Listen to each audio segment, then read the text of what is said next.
ওরা যখন করছেন ওদের মতো করে করতে দাও না। আরে কি মুশকিল, নাতনি আমার, নাত জামাই আমার, কোথা থেকে উজিয়ে এসে একটা সাদা থান পরে আমার নাতনিকে বরণ করবে। আমি এখানে দাঁড়িয়ে আছি একটা সদবা মানুষ, আমি আমার নাত জামাইকে আশীর্বাদ করবো না কো? না,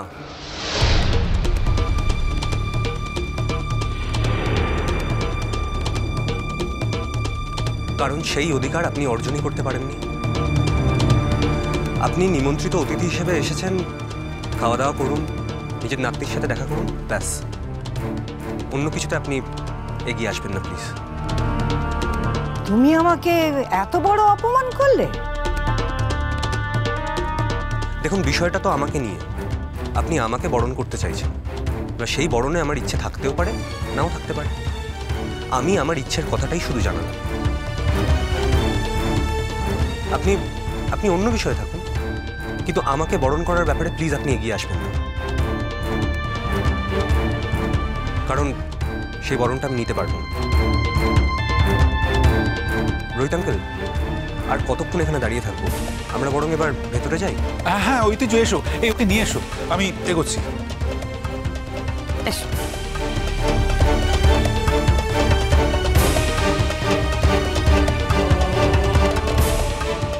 সেদে সেদে অপমানিত না হলে চলছিল না, তাই না?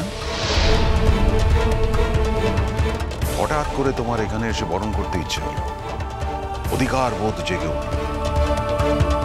এই অধিকার বোধটা তো আগে প্রয়োগ করলে পারতে, কাজে দিত। তখন কোথায় গেলে? তাই বলে এত বড় একটা অপমান করবে মাকে? অপমানিত হওয়ার মতন কথা বললে অপমানিত হতে হবে, সেটাই তো স্বাভাবিক। অনিন্দু, প্লিজ এভাবে বলো না। মাসির নিজস্ব একটা সংস্কার আছে না, আর উনি আসল ঠাকুমা।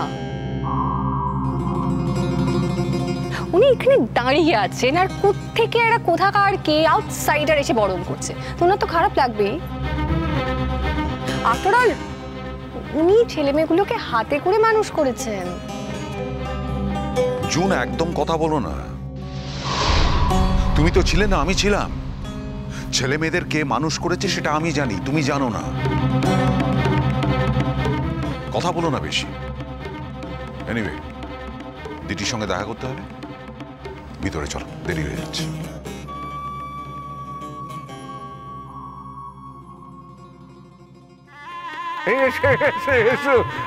নাচ জামাই আসছে না কেন? নাচ জামাইকে দেখতে পাচ্ছি না কেন? আর দেখো, এই দিদি ভাইটা একেবারে সেজে গুজে কখন থেকে রেডি হলে ছটপট ছটপট করছে, চটপট চটপট করে। ওই তো দেখো দাঁড়িয়ে, যাও যাও যাও যাও, তোমরা যাও।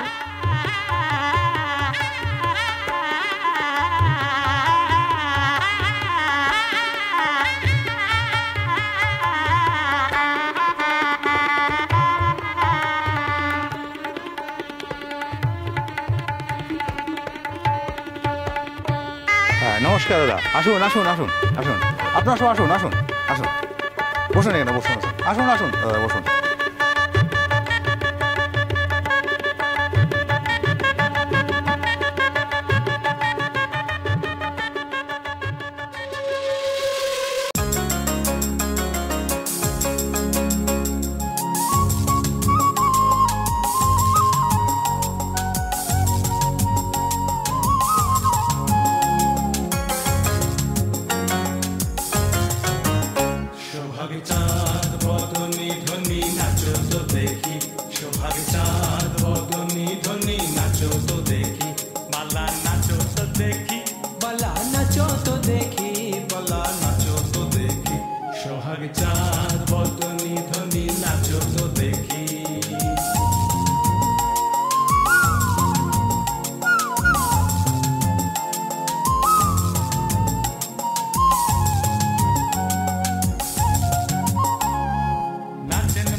নাগর কানাই তেমনি নাচে রায়, যেমনি নাচে নাগর কানাই তেমনি নাচে রায়।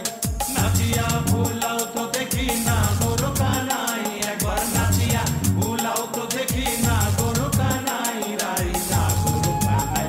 সোহাগ চাঁদ বদনি ধনি নাচো তো দেখি, সোহাগ চাঁদ বদনি ধনি নাচো তো দেখি, বালা নাচো তো দেখি, বালা নাচো তো দেখি, বালা নাচো তো দেখি। সোহাগ চাঁদ বদনি ধনি নাচো তো দেখি, সোহাগ চাঁদ বদনি ধনি নাচো তো দেখি, সোহাগ চাঁদ বদনি ধনি নাচো তো দেখি।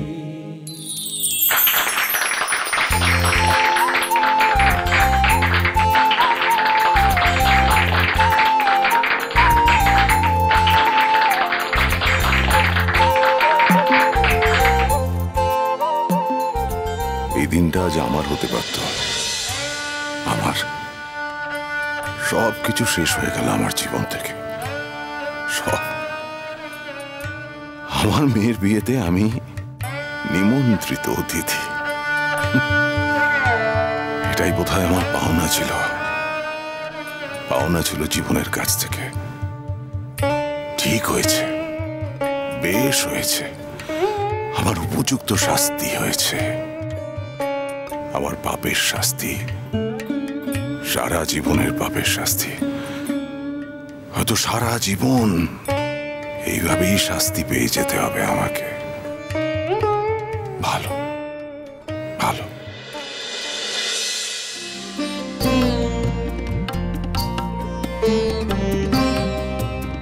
নমস্কার নমস্কার নমস্কার। আচ্ছা আপনারা সব ঠিকঠাক তো, কমফোর্টেবল তো? হ্যাঁ, আমাদের কোনো অসুবিধা হচ্ছে না, একদম ঠিক আছে, সব ঠিক আছে। কি বলছেন, আজকে আপনারা আমার বিশেষ অতিথি, আপনাদের দায়িত্ব কিন্তু আমার উপর পড়েছে আপ্যায়নের। বলছিলাম কি, অনেক দূর থেকে এসেছেন তো, আমি কিছু রিফ্রেশমেন্টের ব্যবস্থা করেছি, আপনারা যদি একটু খেয়ে নেন। না, কিন্তু বিয়ে তো দেরি হয়ে যাবে না? না না, আমি বরকে নিয়ে বসাচ্ছি, আপনারা যদি ততক্ষণ। দেখুন, আমার একটা কথা বলার আছে, আমি একটু এখানে থাকি, ওই হয় কি ওই অনুমতি দেওয়ার একটা ব্যাপার থাকে, তো ওই বিয়েতে বিঘ্ন হোক এটা আমি ঠিক চাই না। আচ্ছা ঠিক আছে, আমি তাহলে ওদিকটা একটু। শ্রীময়ী, আরে লগ্নের সময় তো হয়ে এলো, এবার তো যেতে হবে, বরকে বসাতে হবে, চলো। হ্যাঁ যাচ্ছি, আমরা তো রেডি। আচ্ছা তুমি এটা নিয়ে যাও তো, আমি আসছি। আমি তো রেডি হয়ে বসে আছি। দেখো, নিয়ম কানুন সব তো ঠিক মতন করতে হবে না, মানে তোমাদের বাড়ির নিয়ম কানুন একটু তো আলাদা। জেঠিমা যদিও বলে দিয়েছেন সব কিছু, তাও আমি জেঠিমাকে বসিয়ে রেখেছি, বলেছি কোনো ভুল হলে তুমি বলে দিও। কেন এই বাড়ির নিয়মে বিয়ে হবে কেন? মেয়ে তো আমাদের। না, মেয়েটা কিন্তু আমারও, আর বিয়েটা আমি দিচ্ছি, তাই কোন নিয়মে বিয়ে হবে সেটা বোধহয় আমি ঠিক করব। আর আমি চাই আমার মেয়ের বিয়ে আমার বর্তমান শ্বশুরবাড়ির নিয়মে হোক। আপনাদের যদি আপত্তি থাকে, আপনারা এক কাজ করুন না, আপনারা বরং দিঠিকে জিজ্ঞেস করুন, দেখুন ও কি চাইছে। দিঠি যদি বলে যে আপনাদের নিয়মে বিয়ে হবে হবে, আর ও যদি বলে আমি যেটা ঠিক করেছি সেটা হবে, তাহলে সেটাই হবে। তবে যদি আপনাদের নিয়মে বিয়ে হয়, একটা কথা শুনে রাখুন, তাহলে কিন্তু পুরো বিয়ের অনুষ্ঠানটাতে আপনাদের বসে থেকে সব নিয়ম কানুন পালন করতে হবে, বুঝেছেন? মানে এর মধ্যে তুমি সব ভুলে গেছো, রাইট? তোমার বড় ছেলের বিয়ে দিলে, ছোট ছেলের দুবার বিয়ে দিলে।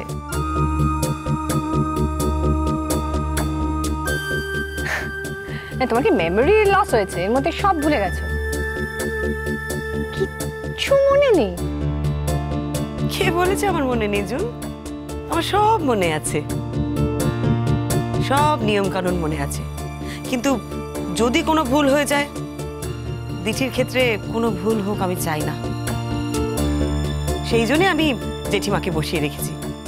আর কি জানো তো, ওই রোহিতদের বাড়ির নিয়ম কানুনগুলো না তোমাদের বাড়ির থেকে একটু একটু কোথায় যেন আলাদা, সেই জন্য জেঠিমাকে আমার দরকার।